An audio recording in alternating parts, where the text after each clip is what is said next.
Hi there guys, this is Nick Douglas for Adventures of a Sailor Girl, and I've made it to beautiful Constitution Dock here in Hobart after a magnificent start to the Rolex Sydney Hobart race. Who would have thought it would start like that, with Perpetual Loyal leading the way around the first turning mark, Comanche making one of the most brilliant passes ever, and let's get the F out of here from Kenny Reid, and off they went down the coast.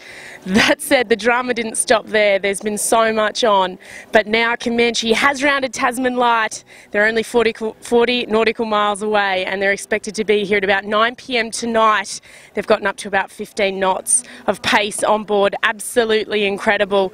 When I last checked the results, it's Comanche then Rambler due at about 2 a.m. tomorrow, and they're actually second and third on IRC at the moment as well, with Enchantress in front.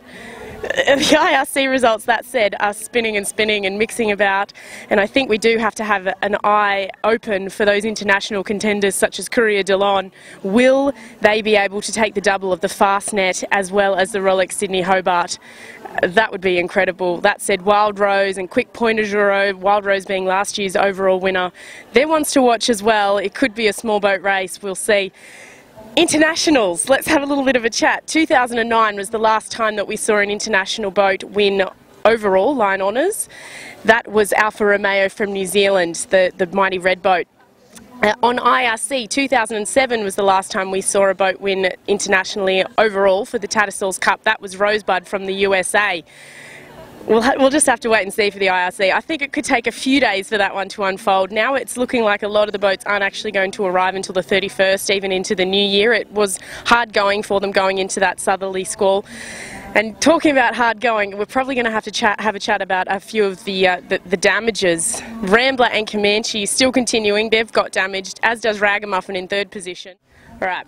I'm going to open up my magical piece of paper. Sorry about this, guys, but I want to get it right for you. So, Comanche and Rambler have continued, even though they've got damage to their starboard side rudder and dagger boards. They've managed to learn how to sail the boats, basically. Ken Reid was saying that it's all down to the crew, and he's really thankful for them being able to do a great job to learn how to sail the boat, even without the dagger board sometimes, which is absolutely incredible.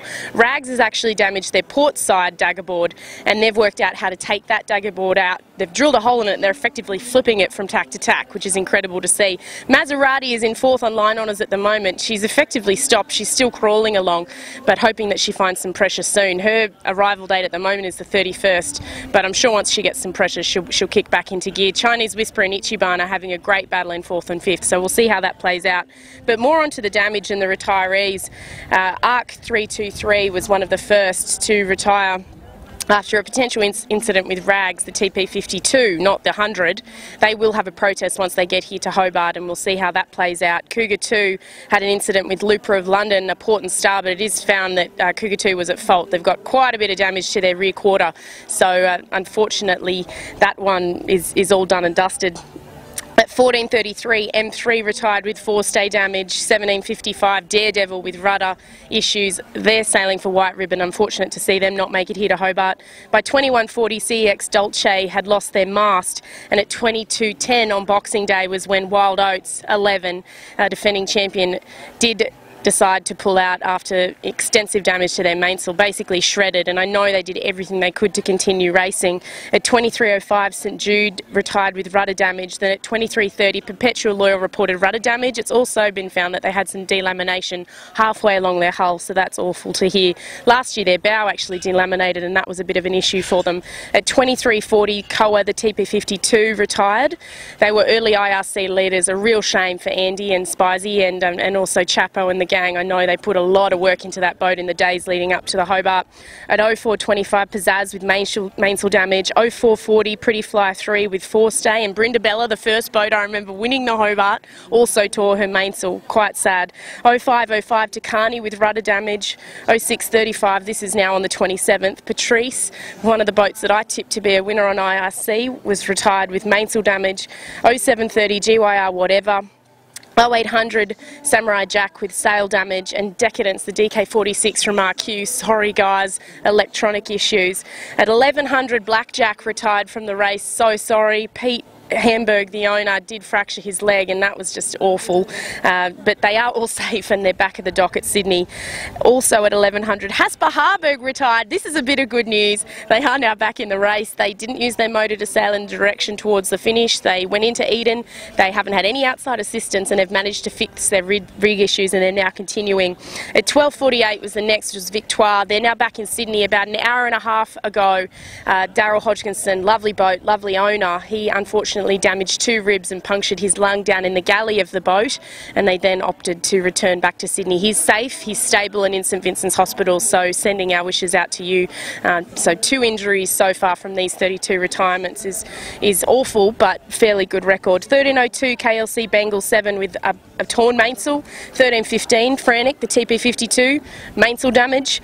1613 Triton with mainsail damage, bit of a pattern here.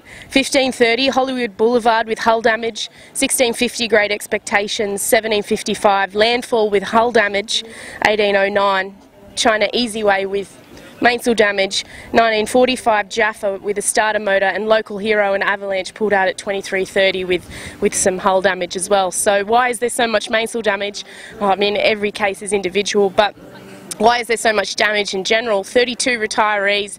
There was that big northerly swell when the boats left Sydney. That northerly honked in a lot more than we thought it would. A large northerly swell, a large southerly running current, which basically takes the boats more quickly into that southerly front that came, and there were gusts reported of 40 to 45 knots, which basically means that they're accelerated into those oncoming puffs and you're launching off waves that you're catching. The seaway was fairly rough. Some have reported not as rough as they had seen, and that the 2004 Hobart, where 50% of the fleet didn't make it, was indeed a lot rougher. But you know, you never know what's happening out there, and with lots of reefing happening with mainsails, that can put them under extra pressure, especially if it's not done properly, but you never know. And I know that all 32 of those boats that didn't make it, well, now 31 because Harburg's back in the race, they will have done everything that they could to get back in the race, and I don't doubt that. And it is awful when you have to retire and not make it. We're all racers, we all want to make it. And speaking of making it, Comanche and Rambler and Rags, what a great job to keep going when they've had such immense damage. I know that there's probably other boats all the way through the fleet that have damage, and we'll hear more about that when they do get here to Constitution Dock. And I'll be here. It might be a bit dark, but I'll be bringing you all of the action.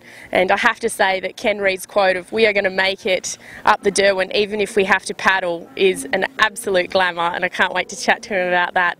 And yeah, it's been an incredible race. This is why it's a great race. You have to get here if you want to win it, and that's what these boats have done. This is Nick Douglas for Adventures of a Sailor Girl. If you want to see more action, including our interviews from the start, I think we're up to about 17,000 views now, which is absolutely incredible. Make sure you check it out. We did do 22, 23, 24, something in the vicinity of that just before the start, and we also had live start coverage. Head to www.adventuresofasailorgirl.com or find us on any of your social media channels at SailorGirl218. It's a pleasure to be here, and thank you so much for all the support over the past few days. I do this for you guys and trying to share as many adventures as I can.